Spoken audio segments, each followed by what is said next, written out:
사무엘상 18장 6절에서 9절입니다. 무리가 돌아올 때 곧 다윗이 블레셋 사람을 죽이고 돌아올 때에 여인들이 이스라엘 모든 성읍에서 나와서 노래하며 춤추며 소고와 경세를 가지고 왕 사울을 환영하는데, 여인들이 뛰놀며 노래하여 이르되 사울이 죽인 자는 천천히요 다윗은 만만이로다 한지라. 사울이 그 말에 불쾌하여 심히 노하여 이르되 다윗에게는 만만을 돌리고 내게는 천천만 돌리니 그가 더 얻을 것이나 나라 말고 무엇이냐 하고, 그날 후로 사울이 다윗을 주목하였더라. 아멘. 오늘은 내 인생의 유리상자 네 번째 시간인데요. 관계와 평판의 롤러코스터 위에서. 롤러코스터가 뭐죠? 청룡열차. 네? 청룡열차 아세요? 네? 그 이제 올라갔다 내려갔다 이렇게 하죠. 막 정을 못 잡게 핍이 돌고 그다음에 올라가고 내려가고. 청룡열차라고 안 하고 롤러코스터라고 했을까요? 있어 보이니까. 네?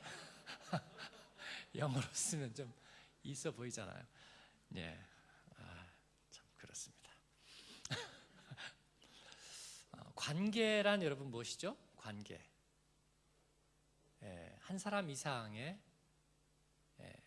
소위 연결되는 고리를 말하는 거죠. 어느 그 독일 광고에 그런 얘기가 있었어요. Einzelgänger oder Herdentier. 무슨 말이죠?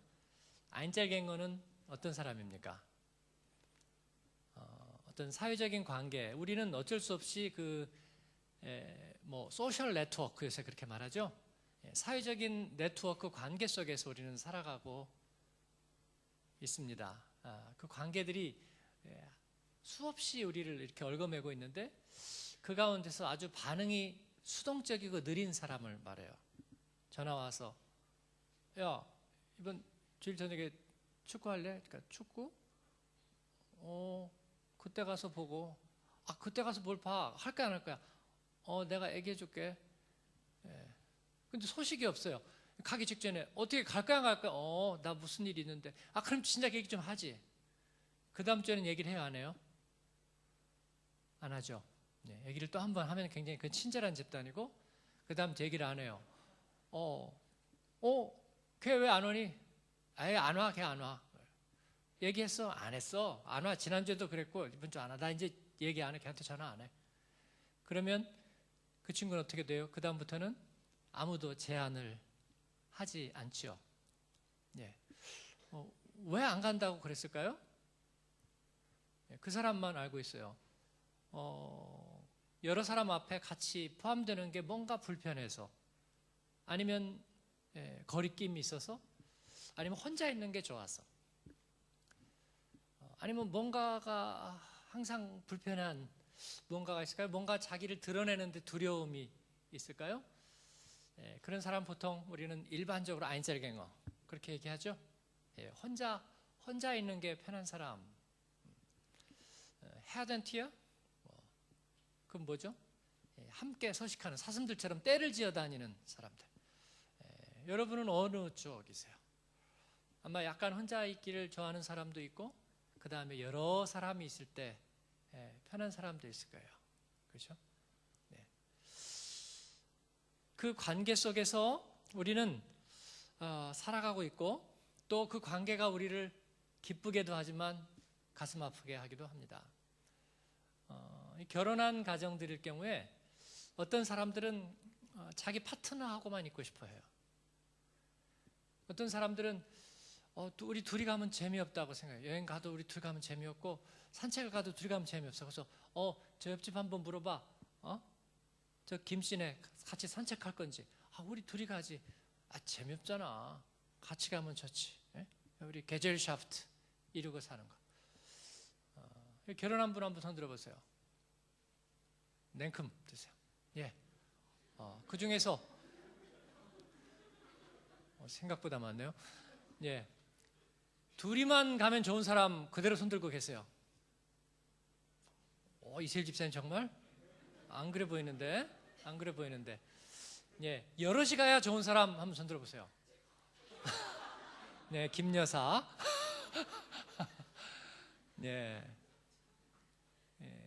둘만으로는 좀 미숙한 거죠. 네. 그 안팎이 그러니 잘 됐네. 네. 저런 집에는 이제 신발이 항상 있어요, 집에.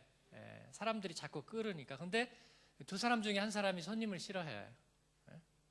예, 오면은 굉장히 힘들어하고 불편해하고, 그리고 마음이 힘들고, 그 사람들과 관계하고 그 사람들 속에서 내 이름이 자꾸 거론되는 게 불편하고 싫어요. 그런 사람들도 있지요? 예. 없어요? 있어요, 누가? 거기? 그 동네에? 네. 누구나 그렇습니다. 여러분, 이걸 뭐 부끄럽거나 아니면 자신의 어떤 약점이라고 생각할 필요는 없습니다. 우리는 살아가면서 이런저런 모습. 저 같은 경우는 어떻게 보이세요? 이랬다 저랬다 해요. 여럿이 있을 때 편하다가 귀찮으면 혼자 있고요. 저는 그렇습니다. 또 관계, 여러 가지 관계에 대한 표현들이 있어요. 갈등 관계, 갈등 관계 표현이 있고요. 그 다음에 또 이해 관계가 있습니다. 예. 갈등 관계란 무엇이냐면 내가 누구에겐가 더 많은 비중을 갖고 있거나 더 적은 비중을 갖고 있거나, 아니면 자신의 이익과 이해에 더 유리하거나 불리하거나에 따라서 갈등 관계가 생기는, 이걸 이해 관계라고 하기도 하죠. 더 갖고 싶거나 아니면 덜 주고 싶은 관계. 내가 더 가고 싶고 덜 주고 싶죠? 예, 그런 걸 이해 관계라고 말합니다. 삼각 관계는 뭘까요? 삼각 관계? 예, 더 사랑받고 싶고 더 사랑하고 싶은 관계가 삼각 관계이죠. 예, 이 관계들이 어긋나고 그 다음에 문제가 생길 때 이제 질병들이 발생합니다. 이 집단적인 관계의 질병 중에는 이지메라는 게 있죠. 집단 따돌림. 우리 일본에서 나온 말이지만 이지메라는 말은 한국 사회에도 이 집단 따돌림이 굉장한 사회현상이 되고 있고, 특히 학원 쪽에서는 굉장히 심각한 것 같습니다. 우리 한국의 이제 청소년들이 갈수록 센시티브해지면서, 예전과는 달리 갈수록 예민하고 센시티브해지면서 그 가운데 굉장히 그 미묘한 2003년 통계로 초등학생의 10.3%가 이지메를 경험했다. 왕따, 집단 따돌림을 경험했다고 그럽니다. 고등학생 5.5%, 중학생 5.5%, 고등학생으로 가니까 좀 줄어들었어요. 3.6%. 2003년, 10년이 벌써 지났어요. 왕따는 뭐예요? 왕따는 아주 누구에게나 따돌림 당하는 게 왕따고요. 은따는 은따, 은밀히 따돌림을 당하는 거. 영따는 뭐예요? 영원히 따돌림을 당하는 거. 전따는 전원에게 따돌림을 당하는 거. 대따는요, 드러내놓고 따돌림을 당하는 거. 뚱따는 빼겠습니다. 찐따는요, 원래 지뢰를 밟은 사람을 찐따라고 해요. 생각이 좀 모자라서 안 밟아도 되는 지뢰를 밟은 사람. 그래서 찌질이 왕따라는 아주 좋지 않은 표현이죠. 직따는 왜 직따? 직장에서 따돌림을 당하는. 이거 너무나 안 좋은 건데, 이 집단 따돌림이라는 것은 대단히 수치스러운 표현이에요. 왜냐하면 개개인의 관계에서 표현하지 못하는 것을 다른 사람의 힘을 빌어가지고 표현하는 거죠. 그렇죠? 그러니까 아주 이건 집단적인 악이에요. 그래서 나는 책임이 아주 적어. 그러나 그 책임이 적은 게 아니야. 다른 사람에게 책임을 방기함으로 인해서 자기의 악을 감추면서 드러내는. 네? 그래서 뭐 누군가 그랬대더라. 이 사람이 있는데 딱 보고 다른 사람들이 안 보는 것 같으니까 자기도 딱 이쪽으로 눈길을 안 주는 거예요. 그것도 아주 의식이 되게. 네? 이건 아주 집단적인 악이에요, 여러분. 하나님의 집에는 따돌림이 없어요. 성격이 좀 특이한 분이라도, 그렇죠? 좀 불평이 많은 분이라도, 그리고 잘 못 섞이는 분이라도 따돌림, 우리 청년부는 따돌림 없죠? 그건 저는 아주 악한 죄라고 생각해요. 저는 그런 따돌림을 싫어하고요. 저와 함께하는 사람은 따돌림 걱정 끝났어요. 없어요. 우리에게 따돌림 없습니다. 옆에 분에게 한번 얘기해 주세요. 나한테 따돌림은 없어요. 그렇습니다. 권력 관계라는 것은 조금 더 심각합니다. 오늘 사울의 이야기는요, 이 권력 관계까지 비화된 죄를 얘기하고 있습니다. 권력 관계는 내가 권력을 얻기 위해서 상대방을 배척하는 건데요. 어떻게 배척해요? 죽이기까지. 요즘 한국 TV에서 정도전이라는 드라마를 하고 있는데요. 우리 오충영 목사님이 지난번에 정도전 얘기를 했는데요. 그 이재훈이 이 작가가 쓴 이 정도전이라는 책이 있습니다. 거기 보면 태종 이방원이 우리 조선시대 태조 밑에 누가 있었어요? 정종이 있었고 그 밑에 태종이 있죠. 태종 이방원은 태조 이성계의 아들입니다.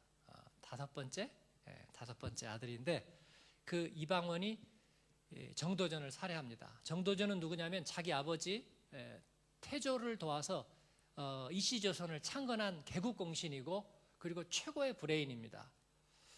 그리고 이 이방원은 그 정도전을 호형호재했다는 얘기도 있고 숙부로 불렀다는 얘기도 있고 어쨌든 아버지의 1등 가신으로서 그렇게 존경하고 따랐던 사람인데 그 이방원이 정도전을 살해합니다. 왜냐하면 그 정도전이 자기를 왕으로 추대하려고 하지 않고 이성계의 막내 아들 방석을 이제 왕으로 추대하려는 그런 움직임을 알자 정도전을 살해해버립니다. 기습적으로 찾아가서 목을 잘라버리죠. 그리고 16년이 지납니다. 이방원은 왕이 됐어요. 그리고 나서 그 정도전의 제삿날에 그 아들인 진에게 찾아가서 사과를 하면서 그렇게 얘기를 합니다. 명태조 주원장이 개국공신이었던 호씨의 일가를 살해한 얘기를 하면서 주원장이 왜 그 호씨를 죽였는 줄을 아느냐? 그렇게 묻습니다. 글쎄요, 주원장이 직접 자기에게 그 얘기를 했다는 거죠. 이 나라는 주씨의 나라지 호씨의 나라가 아니야. 황권이 밀리게 되면 나라는 끝이야. 그래서 내가 호씨 일가를 다 죽인 거야. 그러면서 네가 이씨면 정씨를 죽여라. 주원장이 홍무제 명태조가 그렇게 말했다는 거죠. 그래서 내가 네 아버지를 죽인 거야. 그러면서 이 권력관계의 무서움을 얘기합니다. 원래 망한다는 것은 그런 거다. 벼슬이 한 품 내려가는 정도가 망하는 거라면 좋지.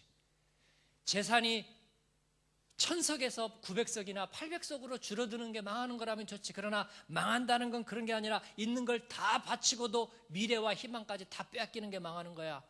목을 바치고도 모자라 아내를 첩으로 빼앗기고 자식을 노비로 잃는 게 이게 망하는 거야. 이게 권력의 생리야. 태종 이방원이 그렇게 역설하는 게 물론 소설 속에 나오는 이야기지만 여러분 권력이라는 건 그런 거죠. 내가 흥하면 저 사람은 망해야 되는 거고요. 저 사람이 흥하면 내가 망하게 되는 거죠. 그래서 사람들은 그 관계 속에서 승리하기 위해서 기꺼이 롤러코스터를 타는 것입니다. 끝까지 한번 가보자. 뒤집어지고 엎어져도 놓치지 말고 끝까지 붙들어서 관계에서 승리해보자. 그리고 그를 통해서 평판을 얻으려고 하는 거죠. 사랑하는 여러분, 오늘 말씀에는 사울이 이스라엘의 초대왕, 이스라엘의 태조 사울, 초대왕 사울이 이제 다윗을 견제하는 얘기가 나오는 거예요. 그런데 그 다윗을 그 전까지만 해도 다윗을 사랑했습니다. 사울이. 그리고 등용했어요. 그런데 골리앗을 죽인 다윗이 여인들에게 이제 서동요처럼 노래의 대상이 되면서 사울이 죽인 사람은 천천히요, 다윗이 죽인 사람은 만만이라 그렇게 노래를 부르는데 그 말이 그냥 다 거슬려 버렸습니다. 그의 마음속에 질투의 그 죄가 그 마음속에서 활활 타오르기 시작했습니다. 그에게 불행의 씨앗이 되었습니다. 그래서 사울은 이제 다윗을 그때부터 증오하면서 파괴하기 시작합니다. 여러분, 질투의 3단계를 아세요? 질투. 첫 번째는 비교로부터 시작되는 거예요. 질투는 비교하는 마음에서. 그 다음에는 증오의 정당성을 찾게 됩니다. 비교하고 내가 저 사람을 미워할 이유를, 정당성을 찾게 되고, 그 다음에는 살이가 생겨나는 거예요. 죽이고 싶은 마음, 해치고 싶은 마음이 생기고, 그 다음에 4단계가 있네요. 4단계. 4단계는 완전히 정상을 상실해버립니다. 정상성을 상실하고 모든 수단을 가리지 않게 되는 것입니다. 중국의 그 삼국지에도 보면 제갈공명의 버금가는 재능과 지략을 지녔던 방통이 제갈공명을 질투해서 일부러 자충수를 두고 그리고 마지막에 목숨을 잃습니다. 아마데우스에 보면 살리에리가 모차르트를 질투하죠. 그리고 그 모차르트를 묘사하는 얘기를 보면 모차르트는 그건 아주 쓰레기 잡종 같은 전자예요. 그거는 완전히 천둥 벌거숭이고 아무것도 모르는 건데 오선지를 만드는 재주만 조금 있는 그런 아무것도 아닌 쓰레기예요. 그런데 그런 존재에게 하나님은 그런 천재의 재능을 주고 나 같은 사람에게는 거기에서 2% 빠지게 줬다고. 영화에 보면 살리에리가 마지막에 정신병원에서 마지막 인생을 마치는 것을 볼 수 있습니다. 사울도 역시 심한 광기와 우울증 속에서 심화를 달래야 하는 그런 존재가 되었어요. 얼마나 많은 사람들이 여러분 그 관계와 자기의 이름이라는 평판 때문에 모든 것을 한꺼번에 망가뜨리는지 모르겠습니다. 사랑하는 여러분, 답은 없을까요? 우리에게 내 인생의 유리상자, 저 사람은 관계가 좋은 사람, 저 사람 주변에는 어떤 사람들이 있어, 그리고 그 가운데 저 사람의 평판은, 사랑하는 여러분, 여러분의 관계가 여러분의 평판을 말해주는 것은 아니라는 것입니다. 사울은 결국은 자기가 집착하는 그 관계와 평판 속에서 몰락해 갑니다.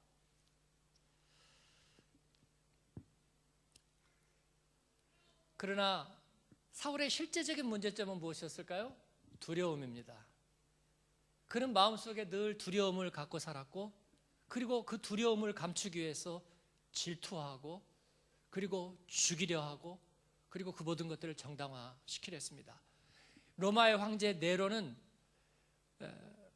두려움이 많은 사람이었죠. 그렇기 때문에 그는 폭군이 되었습니다. 싸움하기를 좋아하는 사람에게 물어봤어요. 왜 잘 싸우냐고 했더니 자기는 겁이 나서 싸운대요. 말이 됩니까? 네로는 로마를 방어하고 그리고 그 책임을 유대인들에게 갖다가 전가시킵니다. 그는 두려움이 많은 사람이에요. 질투하는 사람은 두려움이 많은 사람이에요. 사울은 두려움이 많았습니다. 그래서 다윗에게 그 모든 불행의 원인을 돌리려 했고, 그리고 궁극적으로는 그는 하나님을 원망하는 자리에 서게 되는 거예요. 하나님과의 관계가 온전치 않았기 때문에 그는 그 두려움을 감추기 위해서 자신을 질투의 화신으로 변화시키는 사람이 되었습니다. 여러분, 질투를 이기는 법은 무엇일까요? 우리를 관계 속에서 자유케 하는 비결은 무엇일까요? 그것은 첫 번째는 하나님과의 온전한 친밀함 속에 사는 것입니다. 하나님과 친밀함 속에 사는 사람은 하나님이 날마다 그의 마음속에 자유함을 주십니다. 관계에서 100% 자유한 사람은 없어요. 저 사람이 이상하게 오늘 나를 보더니 흥 하고 가는 거예요. 그래서 다음에 또 그런가 보고 일부러 그 앞에 한번 서 있어 봤어요. 그랬더니 또 저쪽으로 휙 가는 거예요. 틀림없어. 저 사람 나에게 뭔가 오해와 편견을 갖고 있는 게 틀림없어. 여러분 그런 생각 하시죠? 그러지 마세요. 그거 이제 병됩니다. 그러지 마세요. 하나님 앞에서 하나님과 친밀한 관계가 있는 사람들은 관계에 대해서 자유합니다. 여러분 롤러코스터에서 내려오십시오. 다른 사람이 나를 어떻게 보느냐 하는 것은 하나님이 여러분을 어떻게 보시느냐 하는 거에서 정말로 관계가 없습니다. 하나님은 우리의 중심을 알아보시고, 그리고 하나님은 우리를 바로 보셔요. 하나님이 우리를 바라보시는 시각은 뭘까요? 긍휼입니다. 하나님은 우리를 질투의 시선으로 보지 않으셔요. 물론 하나님은 우리에게 질투하는 하나님이라 말했지만 그건 하나님의 집요한 사랑의 표현일 뿐입니다. 하나님은 우리를 누구와 비교해서 질투하시는 게 아니에요. 하나님은 우리를 어떻게 보시냐면 긍휼의 시선으로 바라보셔요. 그렇기 때문에 하나님은 질투하지 않고 우리를 누구와 비교하지 않아요. 그래서 그 하나님과의 친밀한 관계에 있을 때 우리는 관계에서 자유하게 되는 줄로 믿습니다. 관계에서 여러분 자유하십시오. 그리고 다른 사람에게 스스럼 없고 선하고 그리고 아무런 부담이 없는 관계가 되어 주십시오. 내가 저 사람을 설사 이렇게 못 보고 가더라도 저 사람이 그래 저 사람은 그래도 나에게 좋은 마음을 가지고 있어 하고 돌아설 수 있게 만들어 주세요, 여러분. 그런데 가다가 생각해 보니까 저 세 사람 내가 인사 안 하고 왔어. 분명히 오해할 거야. 가가지고 가서 전철 탔어. 어떻게 해? 오해해서 이제 끝났어. 걔는 이제 그러면 나 얼굴 안 보는데 어떻게 해? 전철로 갔다가 그러지 마세요, 여러분. 그리고 그렇게 만들어주지 마세요. 우리가 친밀하고 온전한 관계 속에 산다는 것은 그런 것이 아닙니다. 하나님 앞에서 자유하십시오. 그리고 저 사람도 하나님 앞에서 자유하다는 것을 믿어주세요. 그리고 여러분, 우리 가족끼리만 지내면 편한 분들 다른 가족들 좀 초대하세요. 그리고 불편함을 깨트리고 마음을 좀 열어놓으세요. 우리 청년들도 좀 아니다 싶은 사람은 절대로 같이 커피도 마시러 안 가지요? 네, 그거 조금 되면 병됩니다, 여러분. 사울과 같이 되는 거예요. 그러지 마세요. 내가 이해하지 못할 사람 하나도 없어요. 그지, 명아가? 네.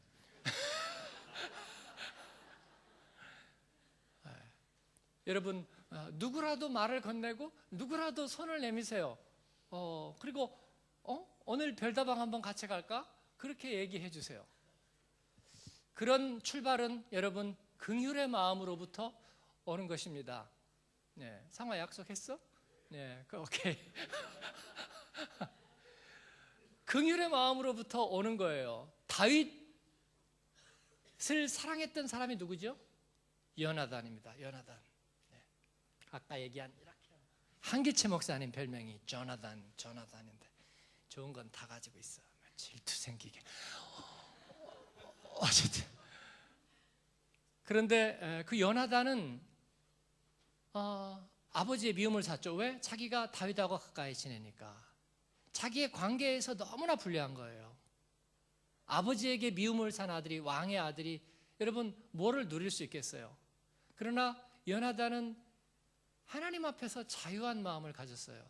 그래서 다윗에게 용기 있게 자기의 우정을 표시했습니다. 그건 요나단이 긍휼의 눈을 가지고 있었기 때문이에요. 누군가를 질투하지 않는 유일한 방법은 그 사람을 불쌍하게 여기는 것입니다. 저 사람은 나보다 가진 게 많고요. 그리고 나는 없는데 저 친구는 여자친구도 있고 지금 또 뭐 몇 번째인지 몰라. 그리고 아주 실력도 있고 그냥 보면 배가 아프고 그런데 내가 왜 저 사람을 불쌍히 여겨야 되죠? 사랑하는 여러분, 하나님이 우리 모두에게 주신 은사는 뭐냐면 누구라도 불쌍하게 볼 수 있다는 거예요. 그렇죠? 목사님이 나를 보니까 불쌍하지? 아니 여기선 그렇다고 해야 되는 거예요. 그렇습니다. 제가 한국에 가서 5,500 몇십 명이 모이는 그 교회 목사님, 오동선 목사님이라고요. 부목사님인데 그 담임 목사님하고 우리 교회 왔었어요. 가방 이렇게 딱 들고서 목사님 가방 들고 왔는데 한국에 가서 그 교회 가서 예배를 드렸어요. 1부에서 5부까지 아침 7시 첫 예배부터 5부 예배 드리고 나니까 저녁 5시예요. 막 마취주사 맞은 것처럼 정신이 혼미해요. 목사님 매주마다 그렇게 설교하면 얼마나 힘들까. 막 예배 중간중간에 아침 먹고 점심도 먹어요. 그러니까 저녁이 됐어. 청년들 1,000명 모여요. 1,000명. 대학생 1,000명 모이고.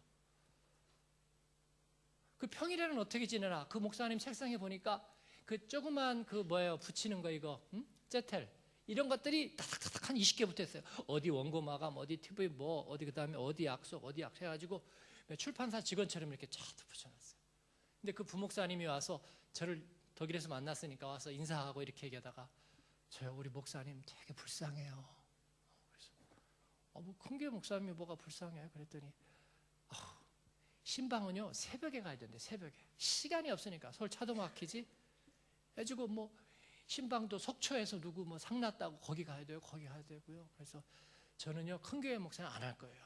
시켜주지도 않겠지만 안 할 거라고. 우리 목사님 되게 불쌍해요. 그러니까 알고 보면 불쌍한 거야. 근데 질투해. 목사님 뭐 큰교회 목사님이라고 나를 나 부목사라고 무시하는 것 같아. 그게 아니고 불쌍하게 보니까 그와 언제나 관계 속에 살 수 있는 것이죠. 하나님은 그래서 우리를 불쌍하게 보셔요. 우리 어머니가 저를 질투하지 않는 이유가 뭔 줄 아세요? 불쌍하게 보니까. 불쌍하게 보니까. 그래, 밥이나 제대로 챙겨 먹는지. 그렇죠? 우리 충만이 어떻게 밥이라도 제대로 챙겨 먹는지. 아니 잘 먹고 있어요.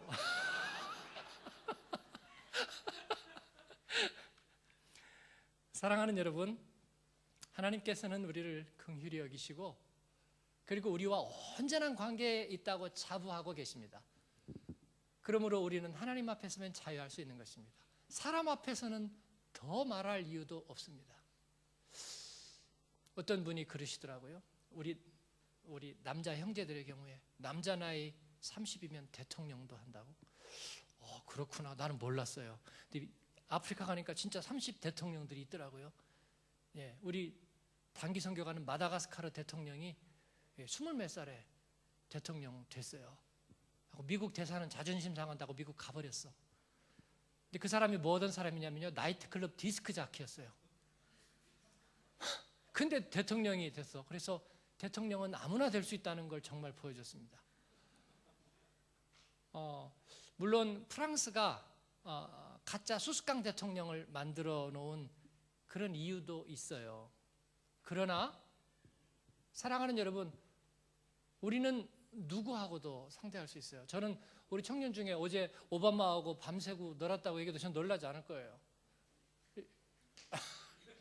왜냐하면 여러분은 그럴 충분한 이유를 갖고 계시기 때문입니다. 하나님께서 여러분을 사랑하시고 긍휼히 여기시고 여러분을 붙드시고 그리고 요나단 같은 사람이 여러분에게 정말 아버지와의 관계가 틀어질 것을 두려워하지 않고 여러분에게 우정과 사랑을 표시하는, 여러분은 그런 다윗과 같은 존재들이잖아요. 그러니까 관계와 평판의 이 눈치보기 레일에서 내려서시고 당당하게 하나님 앞에 다윗처럼 서고 하나님의 사람답게 서서 자유함을 누리고 모든 사람에게 하나님의 기뻐하는 그 귀한 동반자가 되어주는 그런 여러분이 되시기를.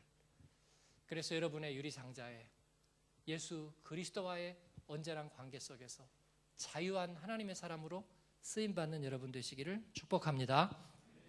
기도하겠습니다. 우리 이 시간에는 하나님, 제가 저에게 허락하신 사람들, 또 내가 만나는 사람들, 내가 속한 조직과 또 집단에서 하나님 정말 쓰임받는 화목의 도구가 되게 하나님 저를 도와주세요. 제가 평판에서 자유하고 모든 사람에게 기쁨과 마음을 시원케 하는 하나님 그러한 존재가 될 수 있도록 하나님 나를 사용해 주십시오. 주님 나를 평화의 도구로 써주십시오. 하나님 나를 화목케 하는 도구로 써주십시오. 하나님 나의 성품이 주님을 닮아서 긍휼히 여김으로 모든 사람과 원만하고 그리고 모든 일에 분노하고 또 내가 그 질투에 빠져서 스스로 파멸에 이르지 않도록 도와주시고, 자녀가 있는 사람들은 하나님 우리들의 자녀들이 하나님 그런 집단적인 상처에 빠지지 않도록 도와주시고 건강한 자의식을 가지고 성장할 수 있도록 하나님 도와주세요. 그런 리더가 되게 도와주십시오. 그렇게 하나님 성으로 한번 기도하면 좋겠습니다. 기도하겠습니다. 하나님 아버지 감사합니다. 오늘도 저희에게 귀한 주일